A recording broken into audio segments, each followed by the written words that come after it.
Hello, my friends, and welcome back. Thank you very much for being with me again today. I confess that I stopped thinking and seeing big events occurring in international arena as coincidences.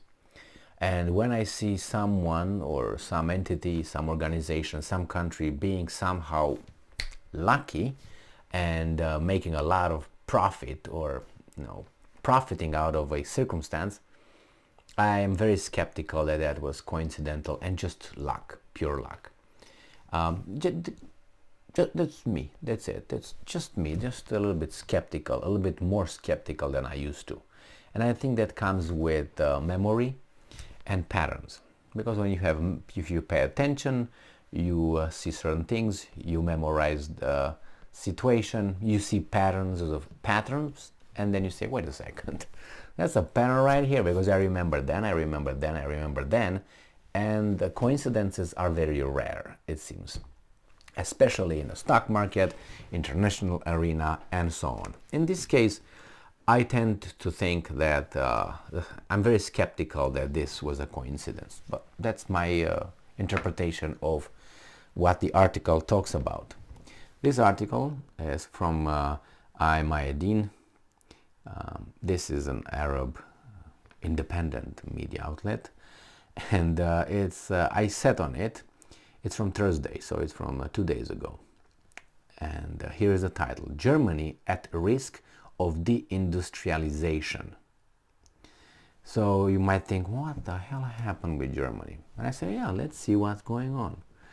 A co-leader from Germany SPD's party said that certain key players in some of Germany's crucial industries were already hinting they were ready to relocate to the USA. Do you think that's coincidental? Let's see. A co-leader of Germany's ruling Social Democratic Party, SPD, Lars Klingbeil, said on Thursday that Germany is currently facing the risk of undergoing a process of deindustrialization due to partial disruptions in supply chains, staff shortage, and soaring energy prices. And I'm quoting, "Let's not delude ourselves. The danger of deindustrialization in Germany is real. Supply chains are partially disrupted, and we are facing a shortage of specialists and high energy prices." The key point in all this article is energy prices. And there are some regulations in the United States that protect certain companies. Therefore, big industries from Germany will go over there. That is why some companies decide to make investments, not in Germany's favor, Klingbeil told the German newspaper Welt. The politician added that certain key players in some Germany's crucial industries were already hinting they were ready to relocate to the US. Why the US? Why not, Zimbabwe or Romania or, a country, without energy prices so low. The EU major economies, of which Germany is part, have been plunging into a downward spiral ever since the bloc initiated a series of sanctions against Moscow. Who made them initiate those sanctions against their own interest? Well, I guess someone else. Where are they gonna go now? Like many other countries of the EU, Germany has been seeking alternatives to cheap Russian gas. See, everything goes to energy. Who came and said, well, you gotta not even start Nord Stream 2? Who said that? We're not gonna open it one way or another. Who said that? The country where these guys are gonna go to has been seeking alternatives to cheap Russian gas and is doing so amid the constant risk it would run out of fuel reserves. As US states scramble to find a bloc-wide solution to soaring energy costs, some are anticipating massive recessions ahead, with a 41.9% jump in energy prices resulting in a hike in consumer price and reached 10% 10.7% in October, compared with 9.9% in previous month of September. So the consumer prices reached 10.7 in October. Several European companies are obliged to comply with strict energy saving measures to further avoid the consumption of gas, causing many companies to cut production or shut their business down. So what happened? It's a fact. The Americans told these guys, you're not going to open the Nord Stream 2. You got Biden speaking like that, and there's some other saying the same thing. That's not going to work. So then they say, well, what are you going to do? Russia will blackmail you. Then they impose certain kind of sanctions, and they say, we're not going to buy Russian gas. So that means shooting ourselves in the foot. And guess who showed up to help them? The same people, the same country, who told them, in this case Germany, no, you can't buy cheap Russian gas. I don't know, you're going to scramble for someone else to sell you that. And guess what? Let me put my cape, fly over the Atlantic, and I'm going to bring you liquefied natural gas. 3 times the price. Is that the deal? Yes. And Russia will not blackmail you anymore, but we can. But we are the good people here, even though we made you get rid of the cheap Russian gas. So we made you do that. We come and save you with a cape, flying over the Atlantic, coming over, giving you expensive and not enough liquefied natural gas. Your companies get,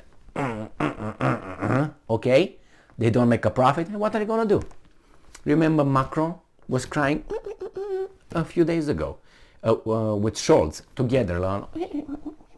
Remember they were crying on each other's shoulder in Paris, I think, that, hey, the Americans did this to us. They protect their industries.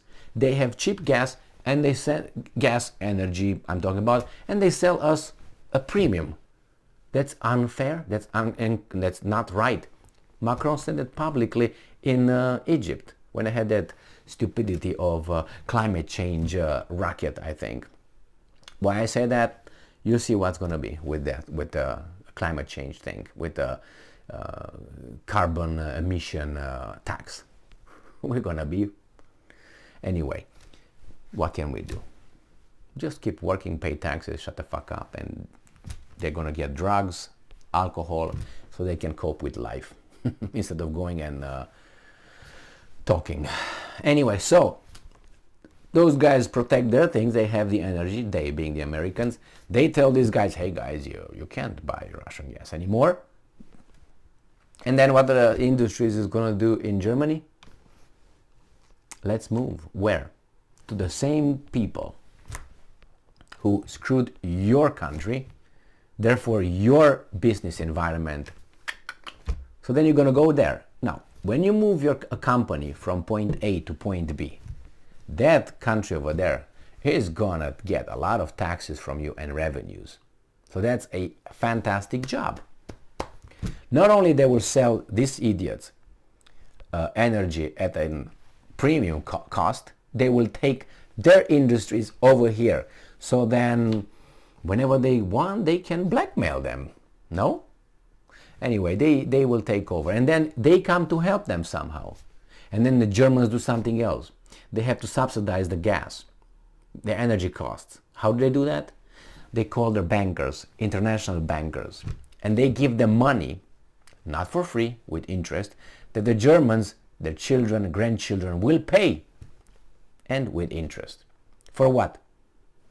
For agreeing to shoot themselves in the foot. So I think they are doing this. They're 2 times screwed. I'm talking about Germans. One, with energy, which resulted in the companies not being able to produce. Congratulations. Very well done, Germany. Thank you. Thank you very much for being with me again today.